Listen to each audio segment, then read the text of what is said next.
Good morning, guys. We're going to do 8.4 today, which is piecewise functions.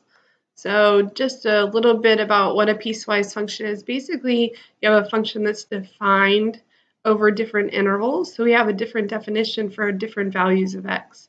So you see here on the left, we have f of x equals x squared, and f of x equals 6, and f of x equals 10 minus x. But then to the right, it gives me intervals. So if I have a value of x is less than 2, then I'm going to use this first function x squared. But if x is 2, I'm going to use this function 6.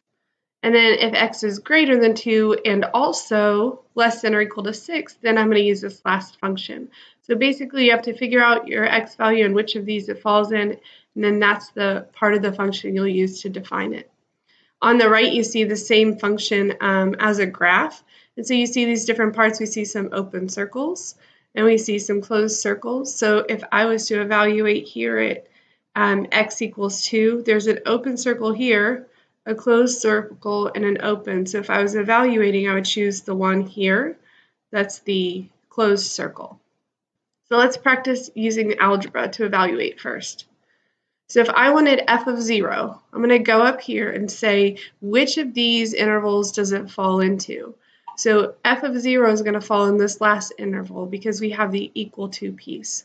So I'm going to take 0 and plug it into this function. So I'm going to say the opposite of 0 minus 4 is negative 4. So f of 0 is negative 4.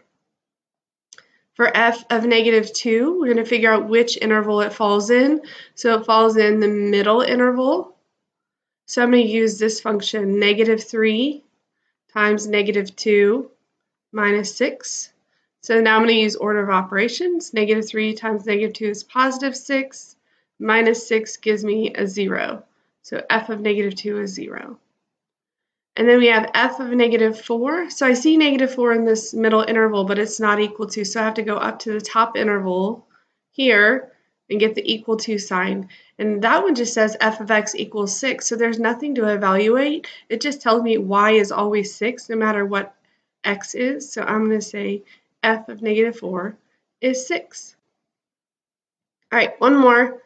We have graphs. So we're going to do the same thing in a graph. If I said f of 0, I go over to 0 and I find the graph, but there's no graph.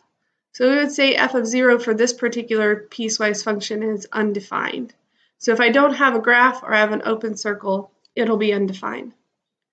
F of negative 3, so I'm going to come find negative 3 and go find where it is on the graph. So it looks somewhere about there. So I say f of negative 3 is equal to 2. F of 6, I'm going to come over to x equals 6 and go up to the graph. Looks like it's there, so we're going to say f of 6 is equal to 8. And then f of negative 2 is up here, and you see it's an open circle, so that too is undefined. You're going to have some delta math practice today. You're also going to have an extra worksheet if you feel like you need it. So hope everything is going well, and send me an email if you need anything.